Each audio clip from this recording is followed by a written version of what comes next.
Well, hey, we've got an entire chapter all by itself today. Yes, we do. We're not divvying up anything. This is Revelation 9. And, for those people out there who, have not been already mesmerized by our preliminary chat here, try to come out of that. We're going to get back to the biblical stuff here. For those of you who have read Reversing Hermon, you've been introduced to my thoughts very briefly in relation to Revelation 9, specifically about the locusts, that come out of the pit and so on and so forth. We're going to get into that today. So I have, said and written something about Revelation 9 prior to today, but we're going to, as the series dictates, we're going to go through the whole chapter and look at Old Testament backdrops and antecedents and points of origin for what we read in Revelation 9. So I'm going to cut it in half. The whole chapter goes through trumpets 5 and 6. And it's kind of neatly divisible. The first 12 verses really deal with trumpet 5. So let's just jump in there. And then when we, hit verse 13, we'll be on trumpet 6. So ESV, I'm just going to read through these 12 verses here so we have it in our heads. The fifth angel blew his trumpet, and I saw a star fallen from heaven to earth, and he was given the key to the shaft of the bottomless pit. He opened the shaft of the bottomless pit, and from the shaft rose smoke like the smoke of a great furnace. And the sun and the air were darkened with the smoke from the shaft. Then from the smoke came locusts on the earth, and they were given power like the power of scorpions of the earth. They were told not to harm the grass of the earth or any green plant or tree, but only those people who do not have the seal of God on their foreheads. They were allowed to torment them for 5 months, but not to kill them, and their torment was like the torment of a scorpion when it stings someone. And in those days, people will seek death and will not find it. They will long to die, but death will flee from them. In appearance, the locusts were like horses prepared for battle. On their heads were what looked like crowns of gold, and their faces were like human faces, their hair like women's hair, and their teeth like lions' teeth. And they had breastplates like breastplates of iron. And the noise of their wings was like the noise of many chariots with horses rushing into battle. They have tails and stings like scorpions. And their power to hurt people for 5 months is in their tails. They have as king over them the angel of the bottomless pit. His name in Hebrew is Abbadon, and in Greek he is called Apollyon. The first woe has passed. Behold, 2 woes are still to come. So that's the end of verse 12. This is trumpet 5. And again, we're not commenting on, end times systems and sort of goofy interpretations. Let me just, make one little comment about that. These are not, tanks and missiles and things like that because, quote, again, they were there to torment or harm, again, the people on the earth. And here's where we get in verse 5. They were allowed to torment them for 5 months, but not to kill them. I would suggest to you that if this is a tank or a missile, people are going to die. Okay, so right away, the literal interpretation, even without getting into the Old Testament imagery, is sort of ridiculous. And again, I don't think that's going to surprise anyone. What might surprise people is how deeply this imagery is embedded or can be drawn from the Old Testament. So that's what we're going to get into. Now we're going to start in the first verse here. A star fallen from heaven to earth. Okay. At the beginning of the fifth trumpet. Now, there are 2 approaches to identifying this fallen star. And I think this is worth getting into. We're going to traverse into Second Temple literature here. And some of this is going to be a little bit familiar from some things we've had before, up until Revelation 9 about falling stars and this sort of imagery. But I want to zero in on a couple of things here very specifically. So there are 2 approaches to answering the question, well, who or what is this?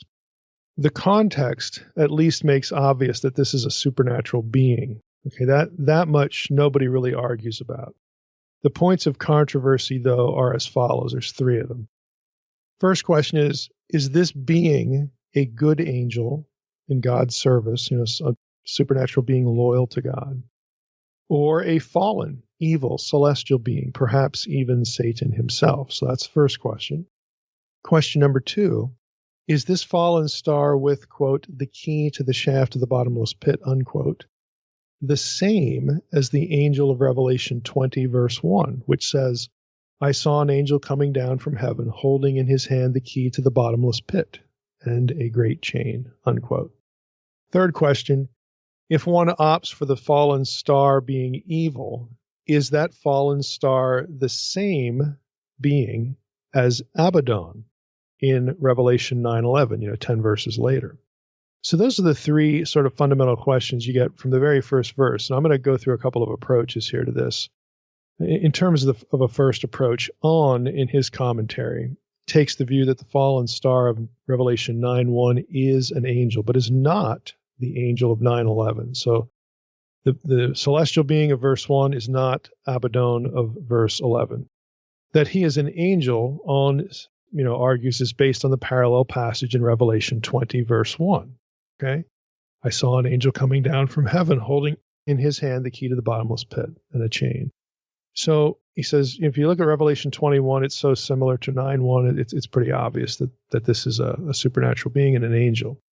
He further argues that the angel mentioned in 9:11 renames Abaddon. In other words, he is Abaddon. So the one in 9:11 is the angel mentioned there is Abaddon. The angel mentioned in 9:11 is not this first angel of Revelation 9:1. So that's On's view, and he writes this. He says, John does not say that he actually saw the star fall. He says only that he saw the star after it had fallen. In 9:1 and 2, it becomes obvious that the star is a supernatural being, in other words, an angel. In early Jewish literature, stars can represent angelic beings. And this is obvious. Judges 5:20, Job 38:7, Daniel 8:10, so on and so forth. Falling stars, says On, often represent evil angelic beings or demons. And he has a slew of quotes here, just a few. 1 Enoch 86:3, 88:1, 90:24, Testament of Solomon 20, verses 14 through 17, and Jude 13. But could also be Satan. 1 Enoch 86:1, again, the apocalypse of Elijah 4:11, Luke 10:18, that's the I saw Satan fall like lightning from heaven, and Revelation 12:9. Again, this falling language is his point. Here the fallen star should be understood as an angelic messenger, a la Revelation 20, verse 1, and not be identified with the angel of the abyss named Abbadon or Apollyon in 9:11. The angel is named only here in Revelation, and elsewhere in the Old Testament and early Jewish literature is mentioned only in 4Q 280. In other words, let me just break in here. He's saying that we only get the name Abaddon. Okay, the angel of 9:11 is named only here, and then in some early Jewish literature. Again, specifically 4Q 280, which is a Dead Sea Scroll, actually references the angel of the pit, the spirit of Abaddon. Okay, back to On. While in 4Q 280 and related texts, these two titles are alternate ways of describing Belial, who would be the Satan figure in the Dead Sea Scrolls. In Revelation, it is not at all clear that the angel of the abyss is a designation for Satan, for he is carefully named elsewhere with a selection of aliases in two different contexts, Revelation 12:9, Revelation 20, verse 2. And neither Abaddon nor the angel of the abyss is mentioned again. The fact that angelon, and the Greek word there, is articular, it has the definite article, suggests that the author expected the readers to be familiar with this angel. In other words, that the angel of the abyss is none other than Satan, Belial. He's saying that's possible. Abaddon is a Hebrew term for the kingdom of the dead. Again, Proverbs 15:11, Job 26:6, Job 28:22, Job 31:12, reference this term Abaddon with the realm of the dead.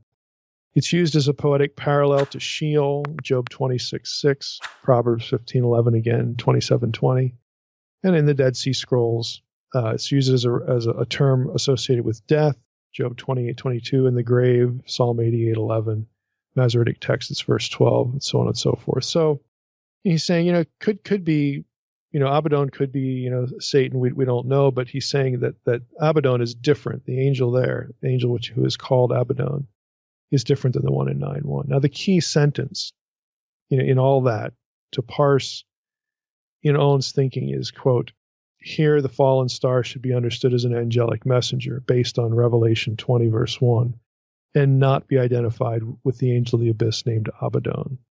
Now, I take this as indicating On sees a good angel in both 9:1, Revelation 9:1, and 20, verse 1. Others, who are commenting on On's work say that, they'll argue that On still thinks the angel of Revelation 9:1 is evil, even though it's not Abbadon. And they draw that conclusion based on On's comments about falling star language being used of evil angels. I don't think On actually says that, and I don't read him that way.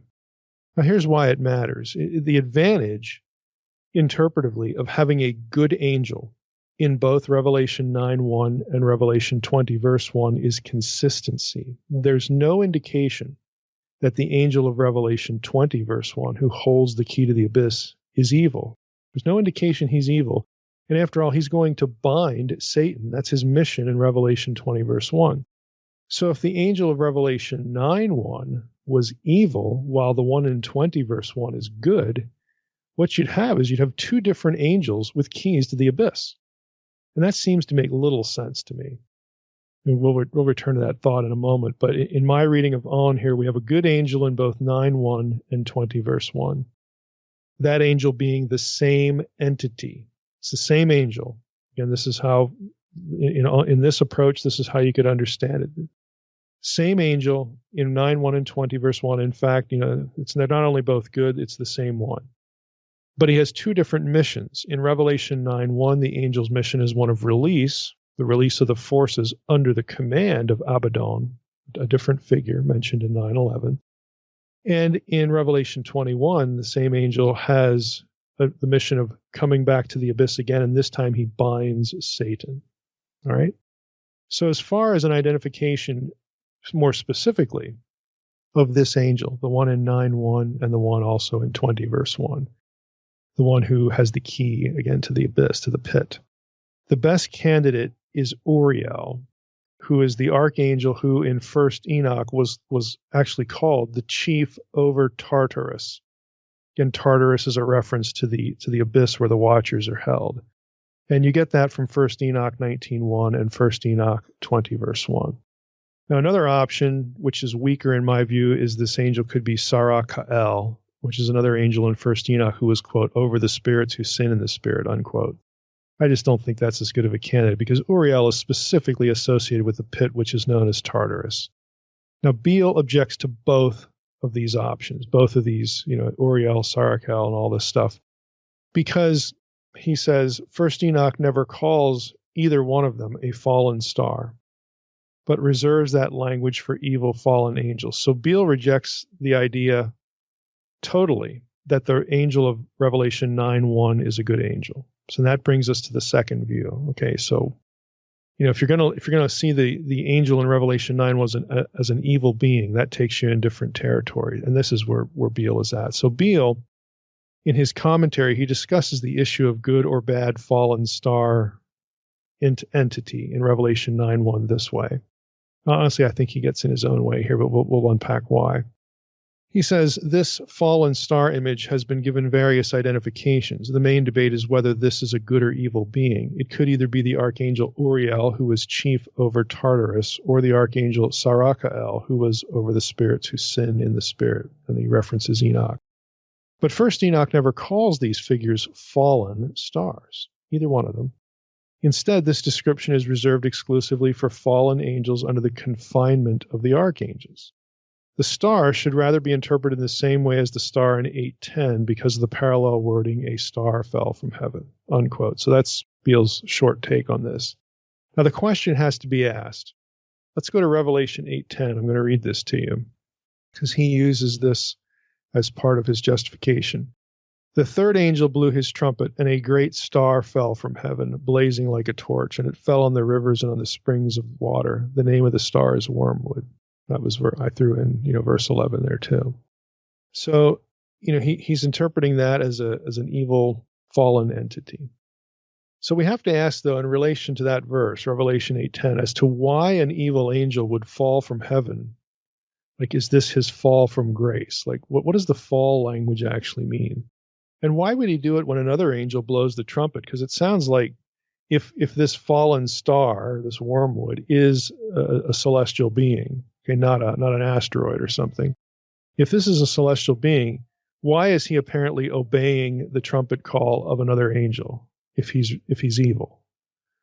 Why can't this be an obedient angel wreaking chaos in judgment, just like the angels who wreaked the plagues back in Egypt did, again in Psalm 78, I think it's 49 and 50.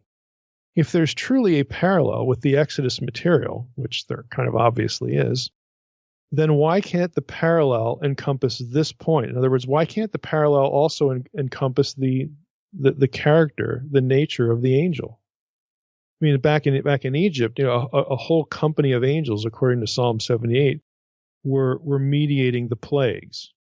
And if the plagues are the clear parallel, and they are, to these trumpets, including the one back in chapter 8, why can't we conclude that this again entity in chapter 8 is a good guy?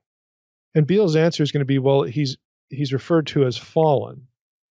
The argument extends from this one word, even though the parallel characterization doesn't call for that particular characterization of the angels involved back at the Exodus. But anyway, let's go back to some other problems.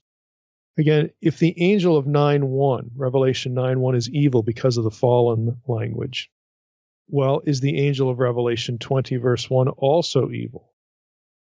Now, in Revelation 21, the word fallen doesn't occur. There's different language, in Revelation 20, verse 1.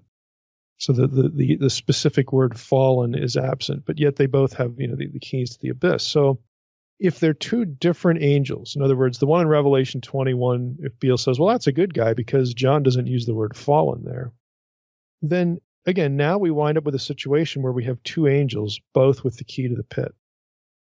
Are there two keys? Maybe there are two keys. Maybe they each have one. Or do the angels hand it off like a hall pass? And if the first angel is evil, why does he respond to the trumpet call? Why obey God's judgment call? If you're an angel in rebellion, why are you obeying now? Again, it just doesn't make a whole lot of sense. And Beale doesn't address any of these questions. So honestly, I'm skeptical of his skepticism on this point. There's really no problem with having a good angel release the watchers. And again, I think these guys are the watchers because it's part of their day of judgment. It's not a jailbreak. They're being released ultimately to their own doom. This is initiating, again, Day of the Lord stuff, the sequence of events. Now, Justin Bass chimes in here a little bit. I mean, his book on the keys of death and Hades, it's not specifically about these passages, but he says a few things in passing. But unfortunately, it doesn't really resolve these issues. He writes that the verb, about the key, that the key is given. It's a passive, reference, okay? He writes that the verb here, in reference to the angel of 9:1, being given the key to the abyss, quote, occurs 21 times in Revelation and is used twice as much in reference to evil agents than in reference to good agents. Then he lists the verses where it's a good guy, and he lists the verses where it's a bad guy. Now, the flaw there is the fact that the verb form under discussion is in fact used of good agents. It's used of good guys. So that undermines using the verb form as a criterion for determining that the angel of Revelation 9:1 is evil. The exegetical answer to this question is not determined by a head count, by a numerical count. That's not how exegesis is done. You don't do numerical counts, okay? And Bass isn't claiming that. He's just making the observation.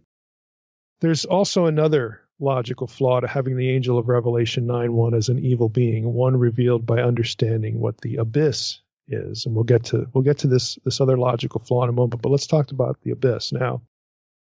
ESV has, it references the bottomless pit or the pit. The English phrase bottomless pit is a rendering of Greek abyssos, which is abyss, okay?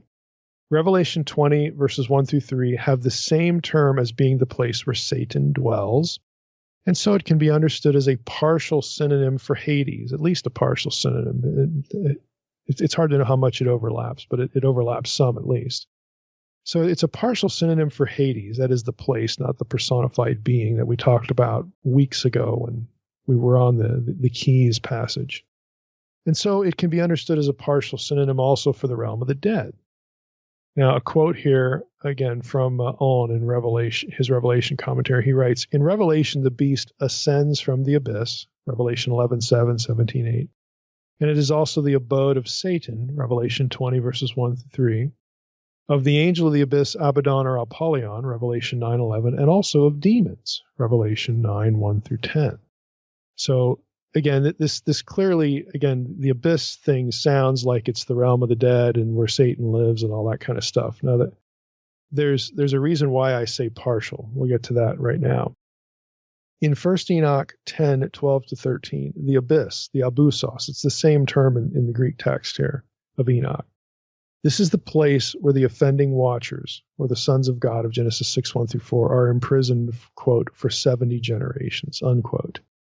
The partially synonymous relationship between the abyss and the realm of the dead is indicated by the fact that some members of the abyss are imprisoned and they're unable to leave. That would be the watchers from Genesis 6. Whereas others, Satan and demons, are not imprisoned. So there can't be a complete total overlap between the abyss and the realm of the dead. It's better to view the abyss as some sort of compartment or, subset or something, part of, a neighborhood, okay, a subset location of the realm of the dead. Enoch, in the book of Enoch, actually visits the abyss in 1 Enoch 21:7 through 10. I'll read this to kind of give you a flavor for how Jews would have thought of the abyss. This is why I'm getting into Second Temple literature, because John is using the same terminology. And again, this is no surprise. John has referenced Enoch and Enochian material before. But here's 1 Enoch 21:7 through 10. It says, I then proceeded, Enoch, narrating this, from that area to another place, which is even more terrible, and saw a terrible thing, a great fire that was burning and flaming. The place had a cleavage that extended to the last sea, pouring out great pillars of fire. Neither its extent nor its magnitude could I see, nor was I able to estimate. At that moment, what a terrible opening is this place, and a pain to look at. Then Uriel, one of the holy angels who was with me, again, remember Uriel's the one who's supervising this place, responded and said to me, Enoch, why are you afraid like this? I answered and said, I am frightened because of this terrible place and the spectacle of this painful thing. And he said to me, this place is the prison house of the angels. Again, specifically, it's going to be a reference to the watchers in context. They are detained here forever. Again, forever, you probably know that the forever language here and elsewhere just means a very long time, because elsewhere in Enoch it's going to be 70 generations and under the time of the end or something like that. There's other phrases that are used of this place and their punishment. So this abyss then is the chief parallel to the lake of fire, alluded to in Revelation 20, verse 10, and also Matthew 25:41, made for the devil and his angels, that phrase.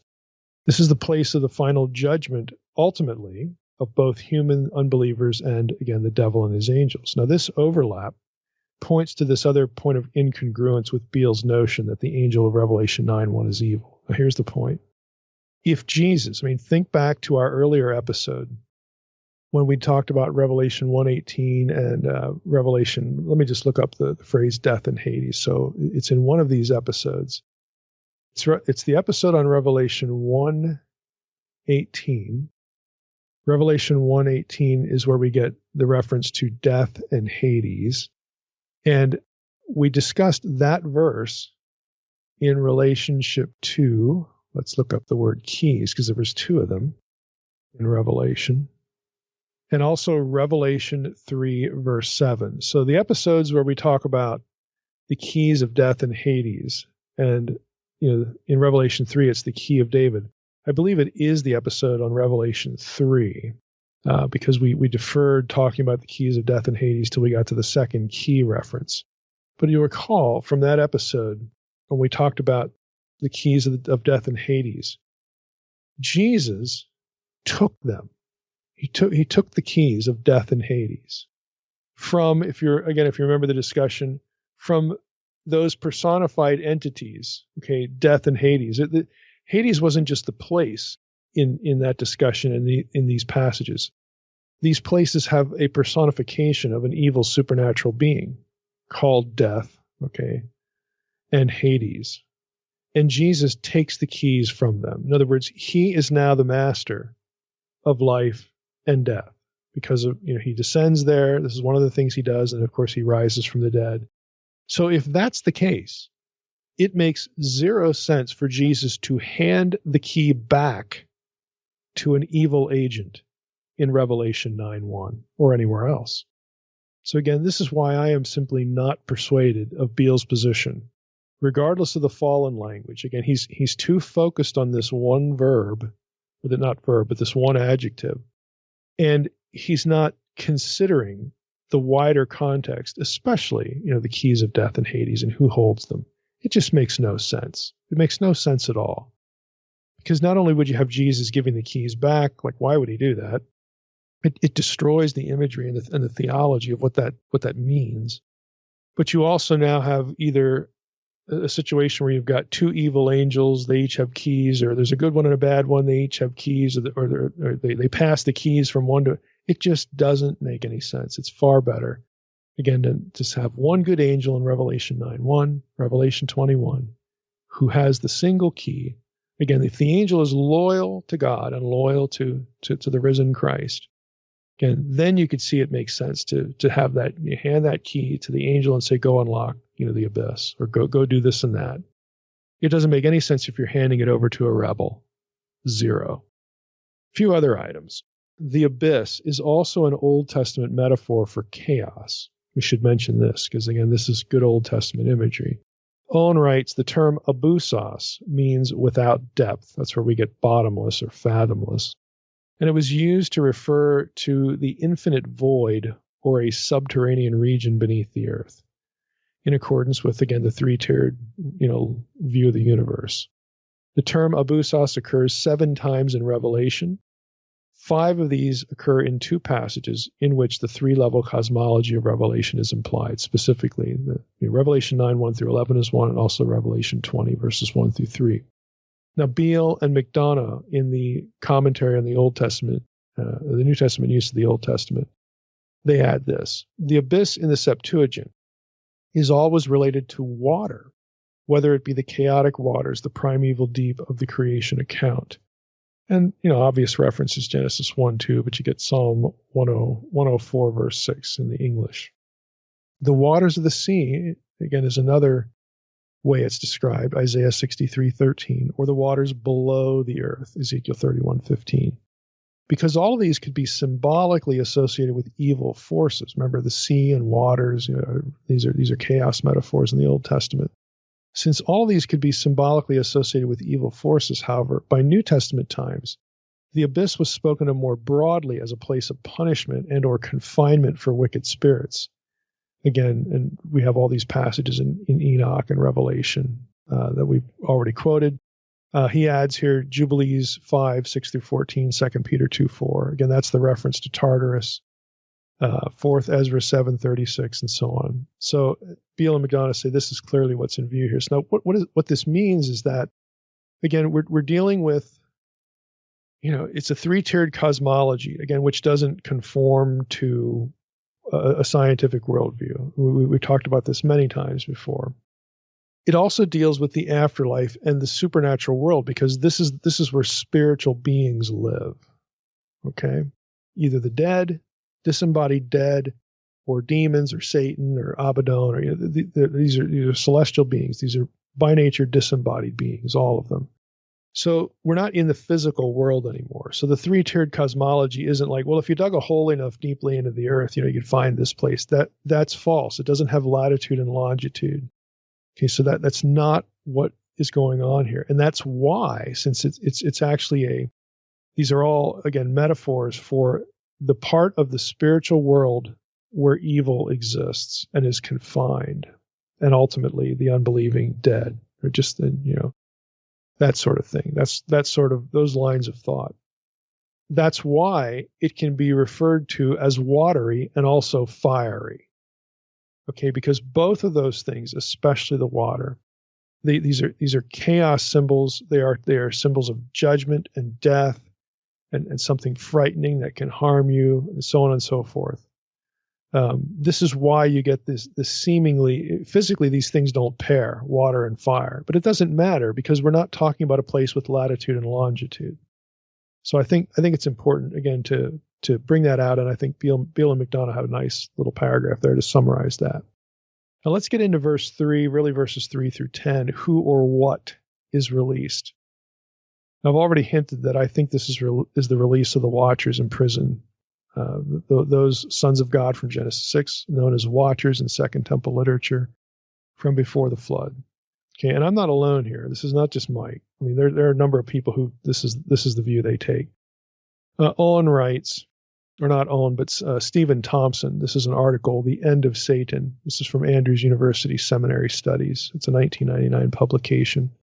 He writes, the most suitable sequel to the time of imprisonment described in 1 Enoch 10, and we just read, we read 1 Enoch 21, but 10 is a lot the same. This is where the Watchers are sent.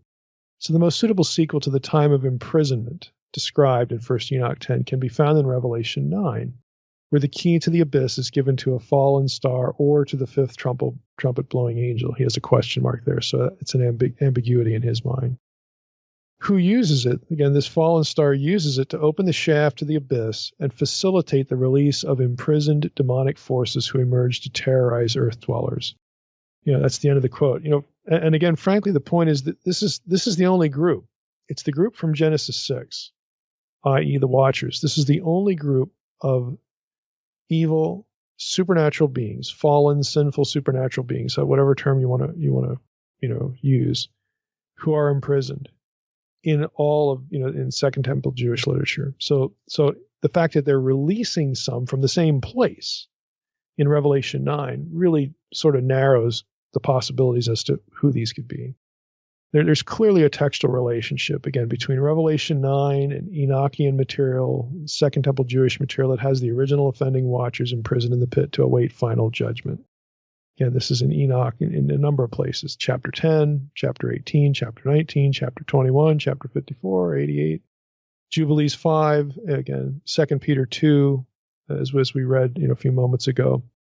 And again, 2 Peter 2:4 is important because it uses the verb tartarao, sent to Tartarus. And Tartarus, according to Enoch, is where the Watchers are imprisoned, and that is supervised by Uriel.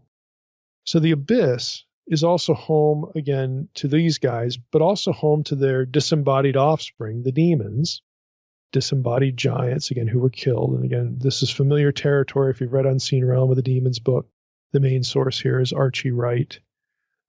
His book on the origin of evil spirits. You also get Wallen's book on unclean spirits that I reference in my demons book. Again, there's just a truckload of material on this, going through Second Temple Jewish literature to talk about the origin of demons being the disembodied spirits of the giants. Okay, the descendants of the Nephilim in that regard.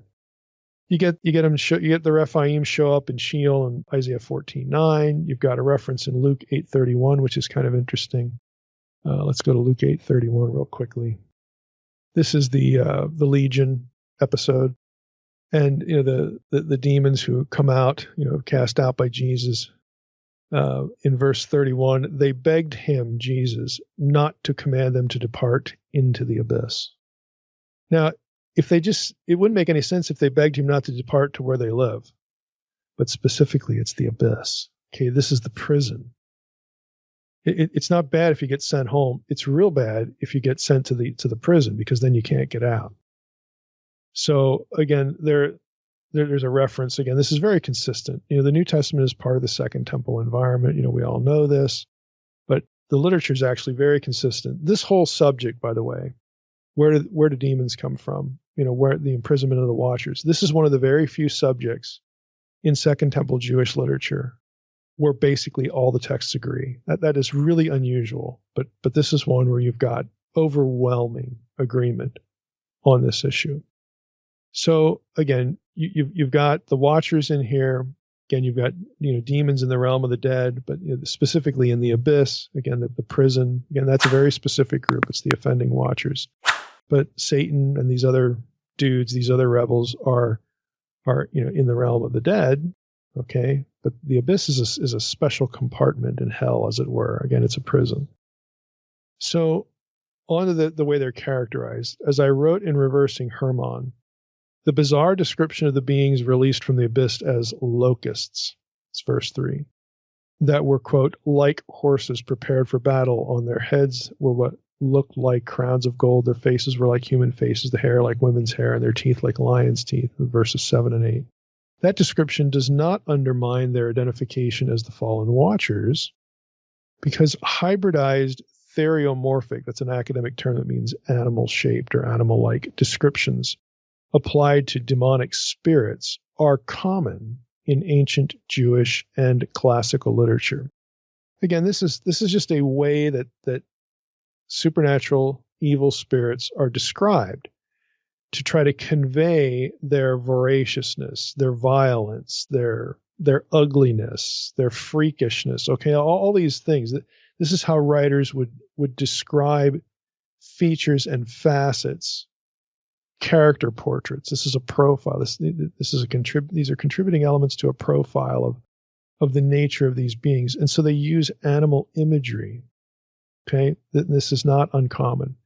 Now, on the imagery, Beale and McDonough, again in the commentary on the New Testament use of the Old Testament, note Old Testament connections to the appearance of these locusts, again, which textually, there's only one candidate, the fallen watchers. Okay, the portrayal, let me just say it's the fallen watchers, and again, they're, the disembodied spirits of the watchers are also, in the same realm, but again, it's the watchers that are not allowed to move. They're not allowed out. So just so we're clear on that.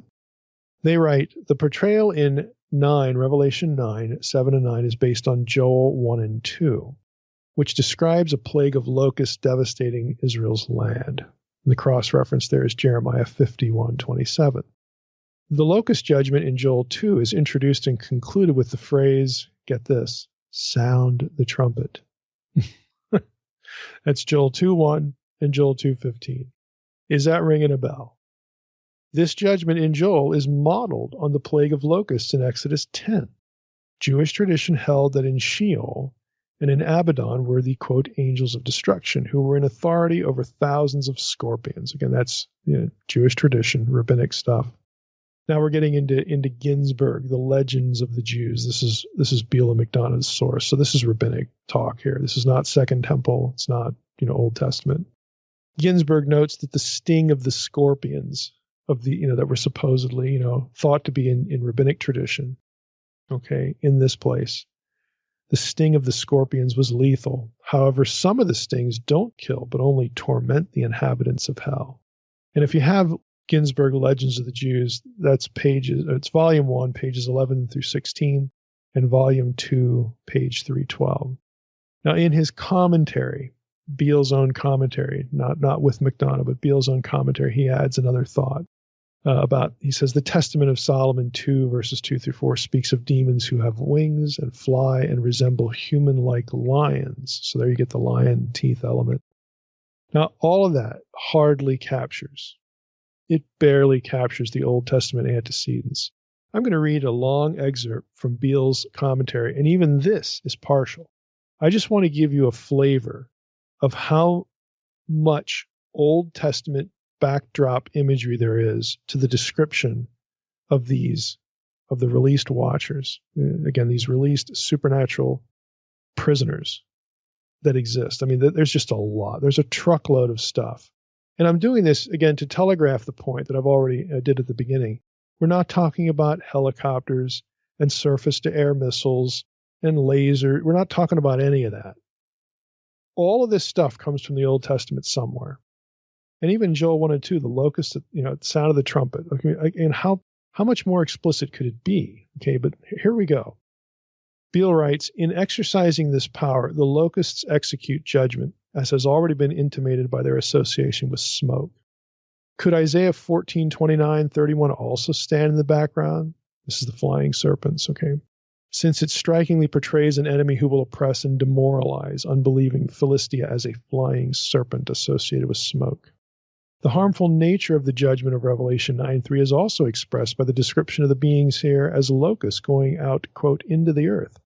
They are destructive as a swarm of locusts devouring all vegetation in their path.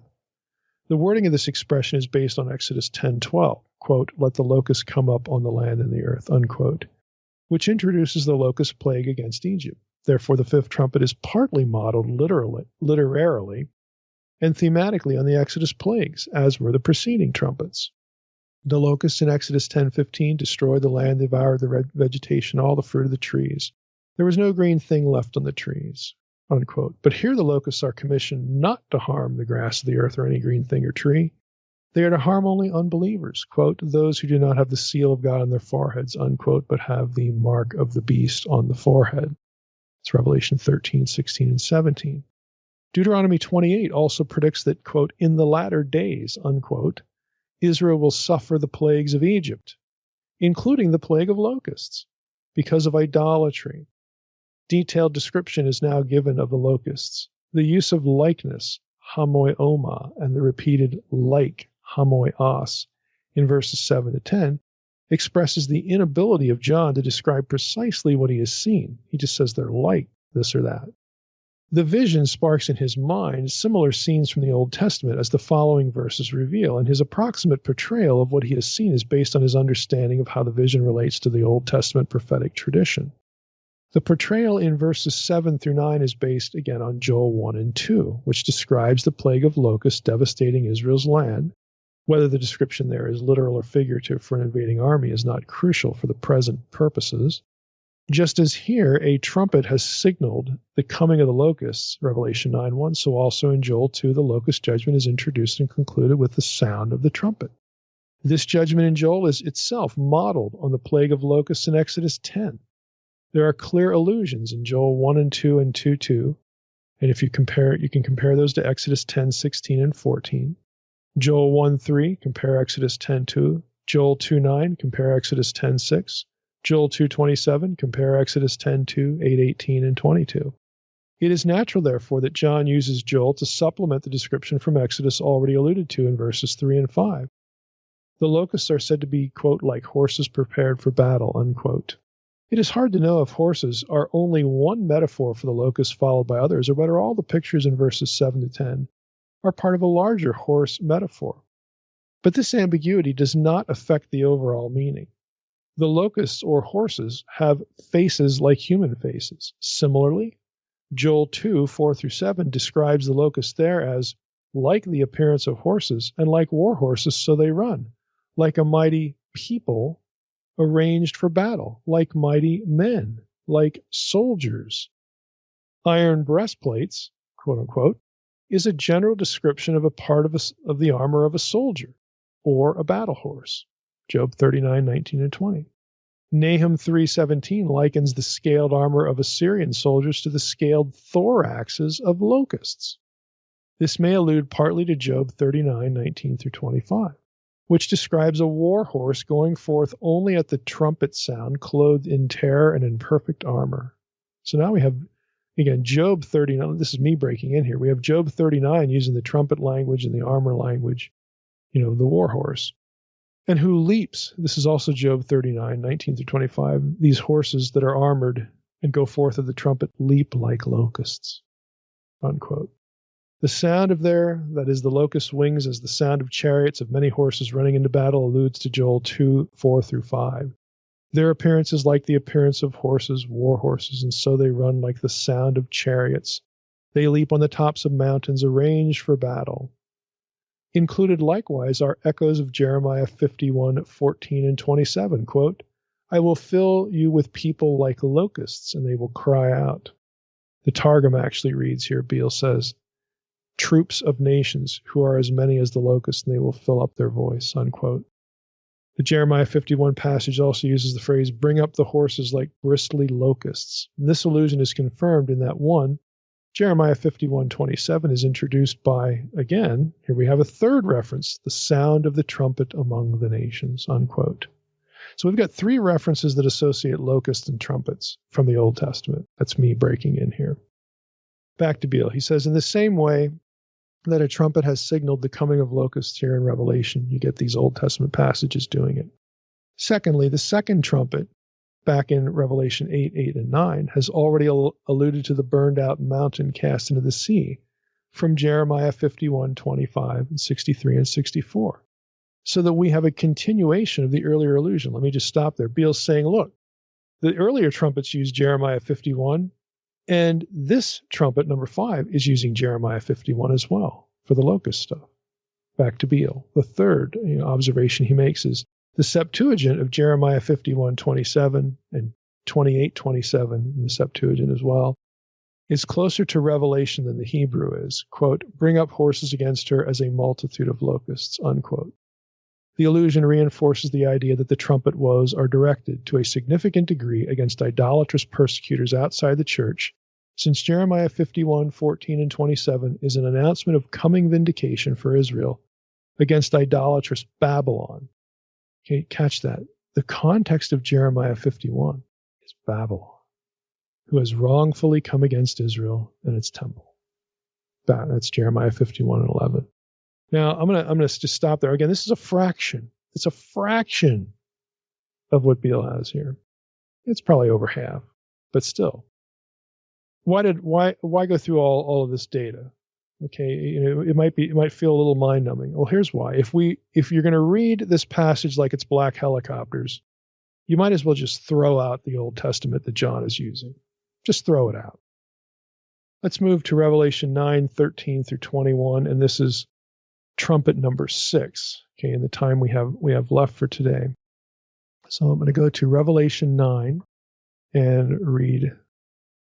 So verse 13, then the sixth angel blew his trumpet, and I heard a voice from the four horns of the golden altar before God, saying to the sixth angel who had the trumpet, release the four angels who are bound at the great river Euphrates.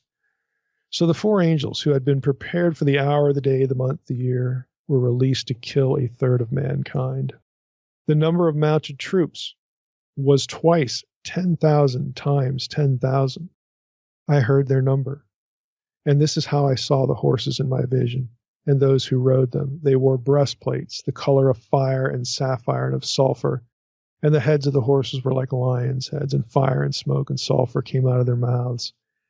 And by these three plagues a third of mankind was killed, by the fire and smoke and sulfur coming out of their mouths. For the power of the horses is in their mouths and in their tails. For their tails are like serpents with heads, and by means of them they wound. And the rest of mankind who were not killed by these plagues did not repent of the works of their hands, nor give up worshipping demons and idols of gold and silver and bronze and stone and wood, which cannot see or hear or walk.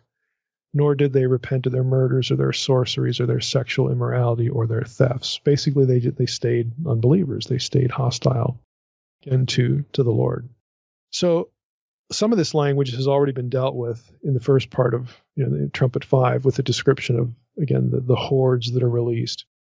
Ultimately what you're going to have is again, this describes the release of supernatural evil. Okay, there's no more, the prison is emptied in the abyss for a short time. Ultimately, this is going to lead to a showdown. It is judgment. God uses them to judge the unbeliever on the earth. And it's also going to lead to the big showdown in Revelation 20, which is going to be their ultimate doom. And that's where sort of everything is going to be wrapped up. So, we don't want to go back and rehearse all that. I want to pick a few things out of here that are different, again, from the first part of Revelation 9. Essentially what you have described here is that the prison is emptied because now we've got all the players back on the chessboard. The final conflict is going to be a war between all of the supernatural forces of evil and those humans that are loyal to them against God. Okay. Against Jesus. All right. It sets up the ultimate showdown.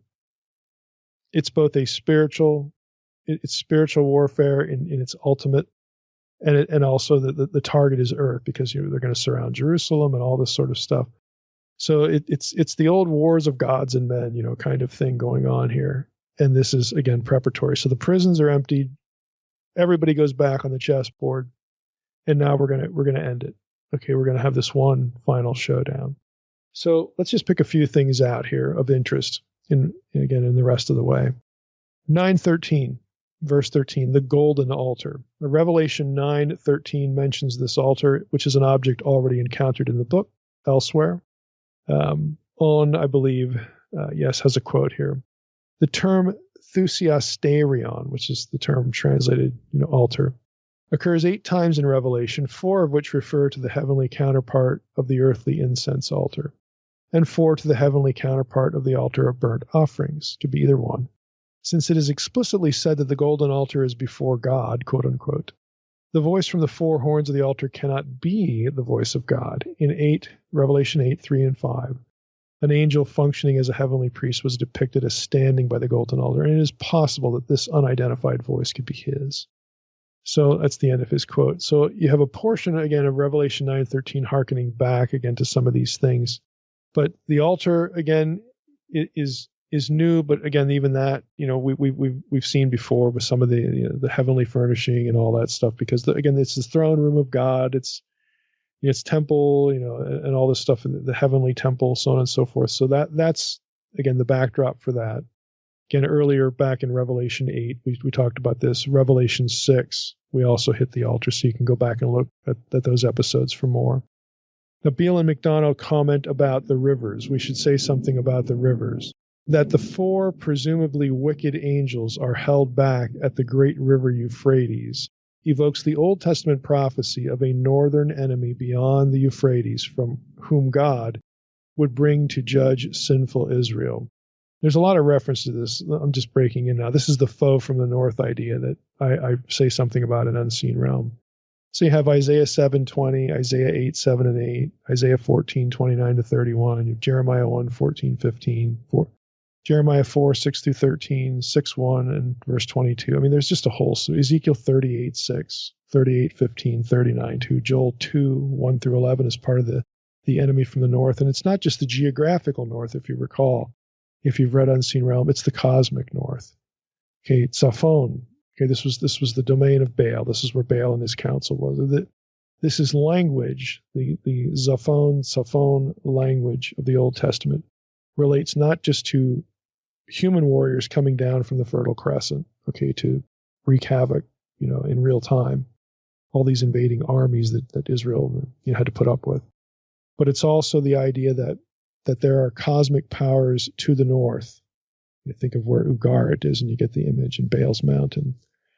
So it's cosmic evil comes from the quote-unquote north. Again, the supernatural north, the celestial north, if you will.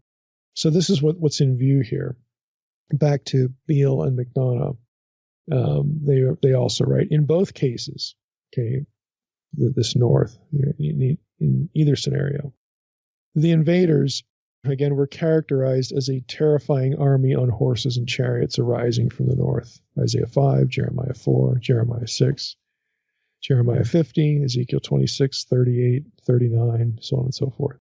The echoes of Jeremiah 46 are especially strong, again, in this part of Revelation 9. The description of the creatures in the sixth trumpet echoes Job's portrait of the sea dragon, the symbol of cosmic evil. This enhances the identification of these creatures with Satan and his deceptive work. So he's talking there, they're talking there about the serpentine imagery with the horses' tails. Again, very consistent with the sea dragon idea, which again is Leviathan. It's cosmic evil, it's chaos. So while it's clear that the hordes here are demonic, the conclusion, though, should not be used to eliminate the possibility of human armies. Like I said before, that you've really got both going on. Now, I'm going to disagree with Owen here, but I want to quote him just to give you sort of a flavor for what some do with this. He says, the army of 10,000s of 10,000s appears to be a demonic rather than a human army. Huge armies of destroying angels, though not this large, are twice mentioned in the Babylonian Talmud, where it says that 1.2 million angels of destruction punished the Israelites who sinned in the golden calf incident. Well, obviously, there's nothing in the Bible about that. It's just, again, Jewish rabbis making stuff up. But, again, you get the idea. Owen is saying this is a demonic army. Okay, I would say an entirely demonic army would be inconsistent with Revelation 20, verses 7 through 10. You see, there's the Revelation 20 connection again, back to Revelation 9. Why do I say that? Okay, let's just read Revelation 20, because I'm going to argue that what's being articulated here, again, is a release of the Watchers. You put all the pieces back on the chessboard, and this is an essential element. They're gonna wreak havoc, because this is God God is ultimately going to use them to judge those who have the mark of the beast and so on and so forth. But that's just a setup. It's window dressing. Okay, it is like the plagues in that respect, but it's going to lead to an ultimate showdown at Jerusalem for everything. And that's going to involve both supernatural forces and human forces, because that's what Revelation 20 has. So it says, when the 1,000 years are ended, Satan will be released from his prison and will come out to deceive the nations that are at the four corners of the earth, Gog and Magog, to gather them for battle. Their number is like the sand of the sea. And they marched up over the broad plain of the earth and surrounded the camp of the saints, the holy ones, and the beloved city, obviously Jerusalem. But fire came down from heaven and consumed them, and the devil who had deceived them was thrown into the lake of fire and sulfur where the beast and the false prophet were, and they will be tormented day and night forever and ever. Now that description, okay, just think about it. You have in Revelation 28, you have the more familiar description. Instead of myriads upon myriads and thousands of 10,000s, you have the more familiar, like the sand of the sea. And that coincides, again, with the language of Revelation 9. But in Revelation 20, verses 7 and 10 that we just read, we have nations deceived and Jerusalem being surrounded. That description has all the marks of an earthly army. Revelation 20:10 has the devil deceiving this force. So the army must, at least in part, and I would say perhaps substantially, be understood as human enemies and warriors. The point is that demons don't need to be deceived to march against Jerusalem. It doesn't make any sense. Again, so I think what we have here is both. We've got both going on. Again, back to the old war of gods and men at the final apocalyptic conflict, the Armageddon kind of thing. And I know if you're into prophecy, you're thinking, well, Mike, you're confused. It's Revelation 20 and 10. It's after the millennium, and Armageddon's before that. And okay, that's what a theological system tells you. If you want, more information on Ezekiel 38 and stuff like this, go back to the series on Ezekiel and look up the episodes on Ezekiel 38 and 39. In the book of Revelation, there are things in Revelation 20 that occur earlier in the book of Revelation and that attach to Ezekiel 38 and 39, namely Gog and Magog. And at least in this portion of Ezekiel, or with these elements, this is not a linear chronology. It is a reiterative cycling through of the same events. Okay, so I'm not confused. I'm just not following a theological system. What we have here, again, is a description of the characters that are going to, things that are going to be taking shape in two different passages. When we get later in the book of Revelation, you're going to see how these things cycle through and mirror each other. There are things, I'll just to telegraph it, there are things in Revelation 8 and 9 and 13 and 17, okay, and 20 that are basically the same. And this is where we get what's called the recapitulation view of Revelation, where we don't have a linear chronology of events in Revelation. We have some linear chronology. I mean, there is a progression, but we also have events that are described in cycles. Describe an event with 5 or 6 motifs, and then the same event, 5 or 6 motifs. Maybe you add another one, gets done later, and then it cycles through a third time and a fourth time. It's like loops. It's like a Ferris wheel, connected. It's not linear. It's like repeated cycles of the same thing. That does happen in the book of Revelation. And if you're used to interpreting Revelation as only a linear chronology, you never even run into that idea, because you've been taught not to see it. Because you've been taught to approach the book as a linear chronology only. And again, that's why you have the theological system you do, and why somebody else has the theological system they do. I don't care about systems, okay? All I care about is how these things hook back into the Old Testament. And again, the passages do bounce off each other.